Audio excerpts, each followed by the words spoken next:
আমার প্রিয় মায়েরা বোনেরা, আপনাদের জন্য একটা হাদিস বলে শেষ করব। বিশ্বনবী বলেন, আমার মায়েরা খেয়াল করে শুনুন, বিশ্বনবী আপনাদের উদ্দেশ্য করে বলেন, আল মারআতু ইযা সাল্লাত খামসাহা ওয়া সামাত শাহরাহা হাফিজাত ফুরুজাহা আতাআত বা'লাহা ফালতাদখুল মিন আইয়ি আবওয়াবিল জান্নাতি শাআত। বিশ্বনবী বলেন, ও রমণীরা, ও নারীরা, যে সমস্ত নারী এই চারটা কাজ করবে, এই চারটা কাজের গ্যারান্টি দিবে, তাদেরকে জান্নাতের 8টা দরজার গ্যারান্টি দেয়া হবে। কি চারটা কাজ? 1 নাম্বার, আল মারআতু ইযা সাল্লাত খামসাহা, যে নারী 5 ওয়াক্ত নামাজ পড়ে। কি করে? জেলা স্টেডিয়ামে অবস্থানরত আমার নারীরা বোনেরা, বিশ্বনবী আপনাদেরকে 4টা কাজের কথা বলেছেন, খুব বেশি না। 4টা করলে 8 জান্নাতের দরজা সব খোলা। কোনটা দিয়ে যাবেন? যেটা দিয়ে মনে চায়। 1 নাম্বার 5 ওয়াক্ত নামাজ। আমার বোনেরা জোহরের নামাজ পড়তে পড়তে এটা আসরে নিয়ে যায়, আসর পড়তে পড়তে এটা মাগরিবে নিয়ে যায়, এরকম আসরে নাই, লালমনিরহাটে হয়তো নাই। আমার বোনেরা এটা করবেন না। ইন্নাস সালাতা কানাত আলাল মুমিনিনা কিতাবাম মাওকুতা, সময় মতো পড়বেন। সামাত শাহরা, রমাদানের রোজাগুলো রাখবেন। হাফিজাত ফুরুজাহা, যে নারী তার চরিত্রকে হেফাজত করে, তার প্রাইভেট হেফাজত করে, তার লজ্জাস্থান হেফাজত করে। ও মায়েরা, আপনার এই গর্ভ যে কত দামি আপনি জানেন না। আপনার এই গর্ভ থেকে জন্মাবে আগামীর সালাহুদ্দিন আল আইয়ুবী। আপনার গর্ভ থেকেই জন্মাবে ইমাম আল মাহদি আল মুনতাজার। আপনার পেট থেকে জন্মাবে আবু সাইদের মতো বীর সৈনিক। আপনার পেট থেকে জন্মাবে মুগ্ধের মতো বীর মুজাহিদ। আপনি জানেন না কে আসবে আপনার পেট থেকে। সময়টাকে কাজে লাগান, ইসলামকে বোঝেন, মানেন, আমাদের ইসলামিক লেকচারগুলো শোনেন। আমরা যে বার্তাগুলো, ইনস্ট্রাকশনগুলো, দিক নির্দেশনাগুলো আপনাদের খেদমতে রাখি, এগুলো মেনে চলুন। আপনিই পারেন আপনার ঘরটাকে জান্নাতের টুকরা বানাতে। একটা family, it's a very big institution and you are the MD, the managing director of this institution. চিল্লায় বলেন ঠিক কিনা? চাইলেই পারেন ঘরটারে জান্নাতের টুকরা বানাতে।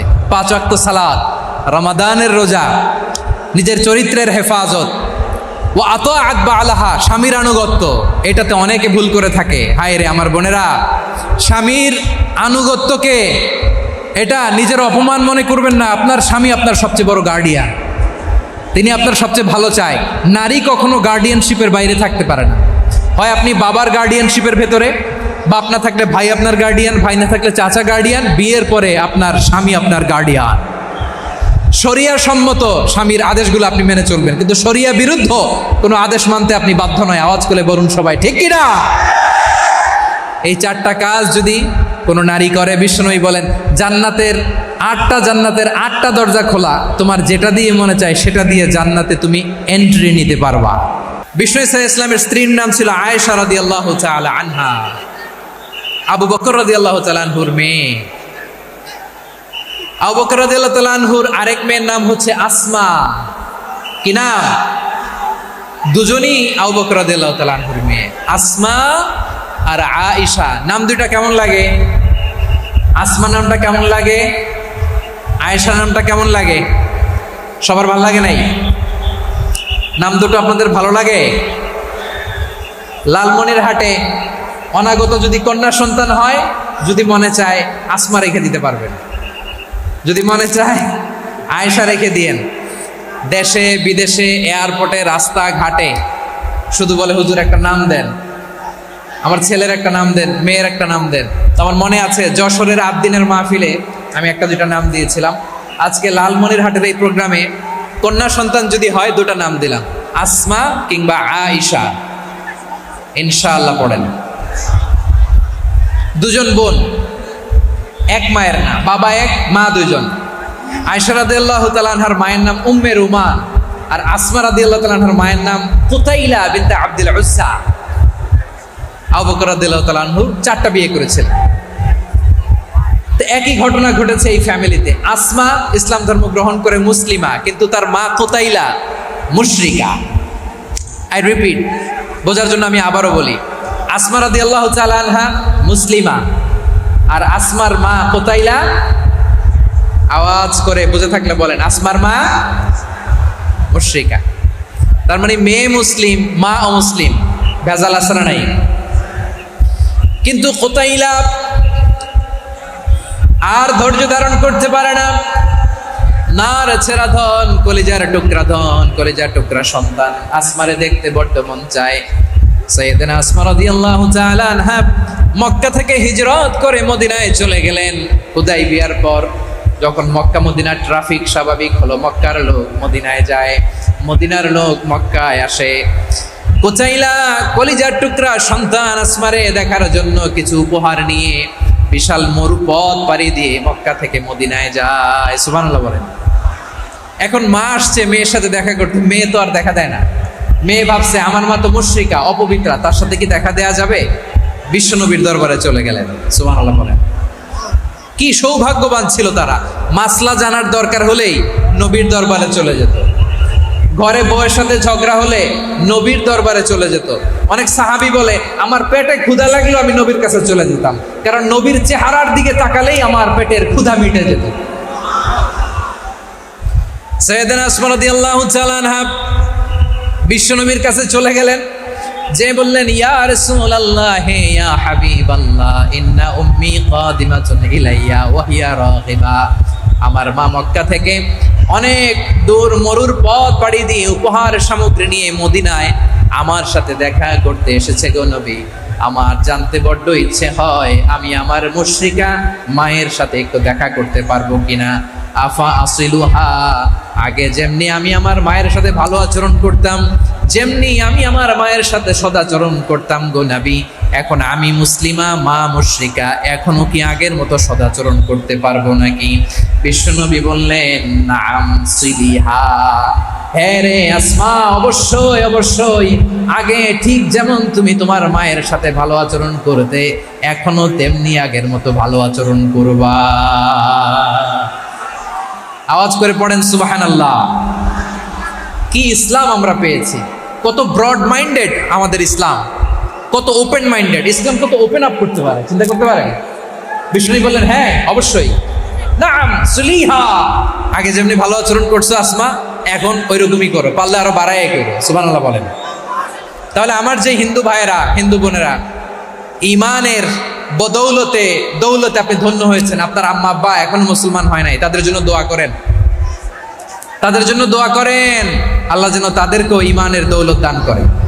আমরা সবাই পড়ি আমিন, আরো জোরে পড়েন আমিন। এখন বলেন ইসলাম কি ন্যারো মাইন্ডেড রিলিজিয়ান না ব্রড মাইন্ডেড? লালমনিরহাটের যুবক ভাইরা আওয়াজ করো, ইসলাম কি ন্যারো মাইন্ডেড না ব্রড মাইন্ডেড?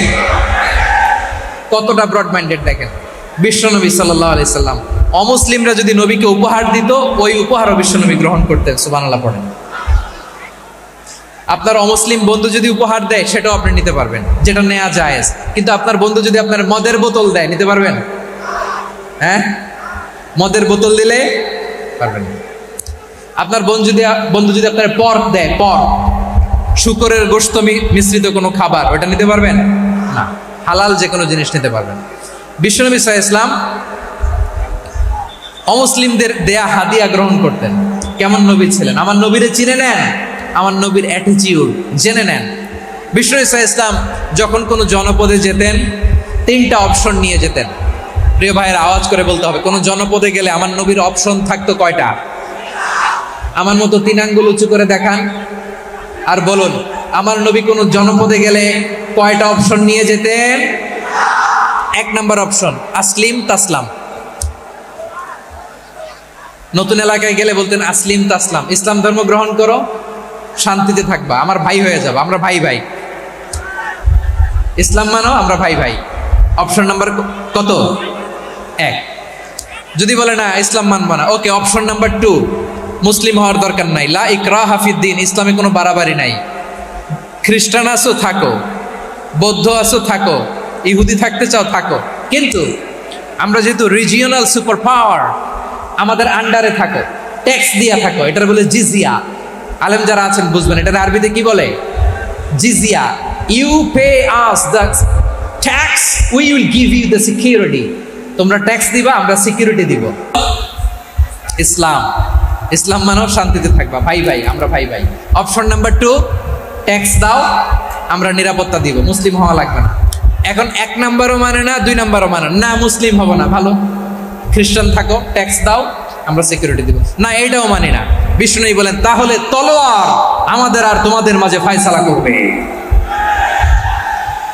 মুসলিমও হবে না, ট্যাক্স দিবা, নিরাপত্তা দিব, আমরা সুপার পাওয়ার, আমাদের আন্ডারে থাকবে, এইটাও না। তাহলে তোমাদেরকে তো আমরা বিশ্বাস করতে পারি না, কখন না কখন বিশ্বাসঘাতকতা করো, কার সাথে মিলে হাত মিলাও, তলোয়ার আমাদের মাঝে ফায়সালা করবে। তখন তিনি জেহাদের সশস্ত্র সংগ্রামের ঘোষণা দিতেন। সুবহানাল্লাহ পড়েন। দেখেন পশ্চিমারা জেহাদকে এইভাবে চিত্রায়িত করে না। ওরা জেহাদ বলতে বুঝায় তলোয়ার, হাত কাটো, গলা কাটো, না। জেহাদ সশস্ত্র সংগ্রাম 3 নম্বরে। অধিকাংশ ক্ষেত্রেই বিশ্বনবীর সুন্দর আচরণ দেখে, আরে আমার নবীর যে নুরানি চেহারা, অনেকে তো কেবল সিরেফ চেহারাটা দেখেই কালিমা পড়ে মুসলমান হয়ে গিয়েছে। যারা মুসলিম হয় নাই তারা তাদের ইসলামেই বলবৎ ছিল, ট্যাক্স দিয়ে ইসলামের আন্ডারে ছিল। যারা এটাও মানে নাই ওইটাও মানে নাই, তাদের বিরুদ্ধে জেহাদ। বিষ্ণু ইসলাম 7ম হিজরিতে যখন খায়বার বিজয়ের পরে ইসলাম রিজিওনাল সুপার পাওয়ার হিসেবে আত্মপ্রকাশ করলো, বিশ্বনবী চিঠি লিখলেন অন্যান্য সুপার পাওয়ারের কাছে, রাষ্ট্রীয় চিঠি লেখে এক রাষ্ট্রপ্রধান আরেক রাষ্ট্রপ্রধানের কাছে। ঠিক কিনা বলেন? জানেন না আপনারা? এই যে 24-এর ছাত্র নাগরিক অভ্যুত্থানে, এই অভ্যুত্থান যখন শুরু হয়, আমি তখন সাউথ আফ্রিকাতে, একটা স্ট্যাটাস দিয়েছিলাম, কোটা নয় গোটা দেশ সংস্কার করা লাগবে। শুধু বাংলাদেশ নয়, সারা বিশ্বের বাংলা ভাষাভাষী লোকেরা এই আন্দোলনের সাথে সমর্থন তারা করেছে, এটাকে সাপোর্ট করেছে, তারা সমর্থন দিয়েছে। আমাদের ইউনাইটেড আরব আমিরাতের বাংলাদেশি ভাইয়েরা তারা সেখানে রাস্তায় নেমে এসেছিল, জানেন? ওইখানে ডেমনস্ট্রেশন করা যায় না, সেখানকার সরকার তাদেরকে যাবজ্জীবন দিয়েছিল। তখন আমাদের এই যে প্রধান উপদেষ্টা ডক্টর মোহাম্মদ ইউনূস সরাসরি G2G বলে, এটা G2G, government to government, G2G, উনি চিঠি লিখলেন যে তাদেরকে, ইউর হাইনেস, হে সম্মানিত আমির, আপনি আমার এই চিঠির কারণে আমার সম্মানে এই 53 জন বাংলাদেশিকে মাফ করে দেন। এই চিঠির বদৌলতে বেকসুর খালাস পেয়ে গিয়েছিল আমাদের ভাইরা। জানেন না এই ঘটনা আপনারা? তাহলে গভর্নমেন্ট টু গভর্নমেন্ট চিঠি দেওয়া হয়। 7ম হিজরিতে বিষ্ণু ইসলাম সব সুপার পাওয়ারের কাছে চিঠি দিলেন, রোমান সম্রাটের কাছে, পারস্য অধিপতির কাছে, মিশরের অধিপতির কাছে, সবার কাছে চিঠি লিখলেন। চিঠির ভাষা ছিল এরকম, মিন মুহাম্মাদিন রাসূলিল্লাহ ইলা মুকাওকিস আযীমিল কিবত, মুহাম্মদ রাসূলুল্লাহর পক্ষ থেকে মিশরের বাদশার কাছে, আসলিম তাসলাম, ইসলাম মানো শান্তিতে থাকবা, সালামুন আলা মান ইত্তাবাআল হুদা, শান্তি তার জন্য যে হেদায়েতের অনুসরণ করে। সুবহানাল্লাহ পড়েন। তো এই চিঠি অনেকে ভালোভাবে রিসিভ করেছে, অনেকে এই চিঠি পাওয়ার পরে নবীর কাছে আবার ইন রিটার্ন উপহার পাঠিয়েছে। কি পাঠিয়েছে? উপহার। মিশরের বাদশাহ মুকাওকিস তিনি বিশ্বনবীকে বিশাল এক উপহারের ডালি পাঠিয়েছেন। মিশরের বাদশাহ মুকাওকিস ছিলেন ধর্মে খ্রিস্টান। লালমনিরহাটের ভাইয়েরা আওয়াজ করে বলেন, মিশরের বাদশাহ ধর্মে কি ছিল? খ্রিস্টান। কি উপহার দিয়েছিল আমার নবীকে? শুনতে মনে চায়? আওয়াজ নাই লালমনিরহাটের গলায়, শুনতে মনে চায়? 1000 স্বর্ণ মুদ্রা, 1000 স্বর্ণ মুদ্রা। 2টা খ্রিস্টান দাসী, একজনের নাম মারিয়া বিনতে শামউন আল কিবতিয়া, আরেকজনের নাম সিরিন বিনতে শামউন আল কিবতিয়া। একজন খ্রিস্টান দাস 20 থান কাপড় জামা বানানোর জন্য, আমরা নবী যেন সেলাই করে জামা বানাতে পারে, এজন্য 20 থান কাপড়, 20 থান ফাইন গার্মেন্ট। সুবহানাল্লাহ পড়বেন না? এরপরে একটা গাধা যেটার নাম ছিল উফাইর, আর একটা খচ্চর, এটার নাম ছিল দুলদুল। খচ্চর চিনেন? গাধা আর ঘোড়ার ক্রসিং এ যে প্রাণীটা দুনিয়াতে আসে ওটার খচ্চর বলে। তো এই যে সুপার পাওয়ার খ্রিস্টান বাদশার কাছে নবী চিঠি লিখলেন, ওই খ্রিস্টান বাদশা আমার নবীকে উপহার দিল। বিশ্বনবী এই উপহারগুলো সানন্দে গ্রহণ করেছে। সুবহানাল্লাহ পড়বেন না? তাহলে অমুসলিম কেউ যদি আপনাকে উপহার দেয়, হালাল উপহার হলে আপনি গ্রহণ করতে পারবেন। অনুরূপভাবে পারস্যের বাদশা, রোম সম্রাট বিশ্বনবীকে উপহার পাঠিয়েছেন। আমার নবী সবগুলো উপহার, গিফট গ্রহণ করেছেন। সুবহানাল্লাহ বলেন। তাহলে প্রিয় লালমনিরহাট, আওয়াজ করে বলুন, ইসলাম কি ন্যারো মাইন্ডেড রিলিজিয়ন না ব্রড মাইন্ডেড? আম্মাজান আয়েশার কাছে মাসালা জানতে চায় মেয়েরা, হে আম্মাজান, অগ্নি উপাসকেরা তাদের ঈদের দিন নওরোজের সময় আমাদেরকে পাখি দেয়, নেওয়া যাবে? উনি বললেন, ওরা জবাই করে দিলে নেওয়া যাবে না, কিন্তু ওরা যদি ফলমূল এরকম খাবার দেয় এগুলো নেওয়া যাবে। তার মানে অমুসলিমদের দেয়া উপহার এটা গ্রহণ করা যায়। সুবহানাল্লাহ বলেন। শুধু তাই নয়, বিষ্ণু ঈসা ইসলাম অমুসলিমদের সাথে আর্থিক লেনদেনও করেছেন, ফিনান্সিয়াল ডিলিং করেছেন। অমুসলিমদের সাথে প্রয়োজনে আপনি ফিনান্সিয়াল ডিলিং করতে পারবেন। আমরা প্রায় দেখি বাজারের মিষ্টির দোকানগুলো আমার হিন্দু ভাইদের। লালমনিরহাটে মিষ্টির দোকান, দইয়ের দোকান কারা চালায়? হিন্দুরা চালায় না।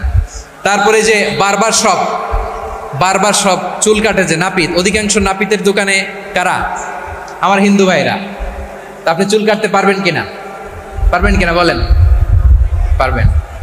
তার দোকান থেকে দই মিষ্টি কিনতে পারবেন কিনা? হ্যাঁ, আমার মুসলিম ভাইয়ের দোকান থাকলে ওইটার আমি বেশি প্রায়োরিটি দিব, ঠিক কিনা? কিন্তু যদি তাদের সার্ভিস নিতে চান, প্রোডাক্ট নিতে চান, পারবেন। তার দলিল সহিহ বুখারী, আম্মাজান আয়েশা রাদিয়াল্লাহু তাআলা আনহা বলেন, ইশতারা রাসূলুল্লাহ সাল্লাল্লাহু আলাইহি ওয়াসাল্লাম মিন ইয়াহুদিন তুআমান ওয়া রাহানাহু দিরআহু মিন হাদিদ। রাসূল সাল্লাল্লাহু আলাইহি ওয়াসাল্লাম এক ইহুদির কাছ থেকে, কার কাছ থেকে? সবাই বলে নাই। কার কাছ থেকে? আমার নবী, পেয়ারা নবী এক ইহুদির কাছ থেকে জব কিনেছিল। জব, বার্লি, যেটা দিয়ে রুটি বানায়। ওই জবের দাম দেওয়ার টাকা পয়সা নবীর কাছে ছিল না। ফলে নবী ওনার একটা পোশাককে মর্গেজ রেখেছিলেন, মর্গেজ, বন্ধক, যে এখন এটার দাম দিতে পারবো না, কয়েক কেজি বার্লি নিয়ে যাই আর বন্ধক হিসেবে আমার জামাটা রেখে গেলাম, যেই দিন দাম দিব ওই দিন জামাটা ছুটাই নিয়ে যাও। সুবহানাল্লাহ পড়বেন না? বাকিতে নিছিলেন।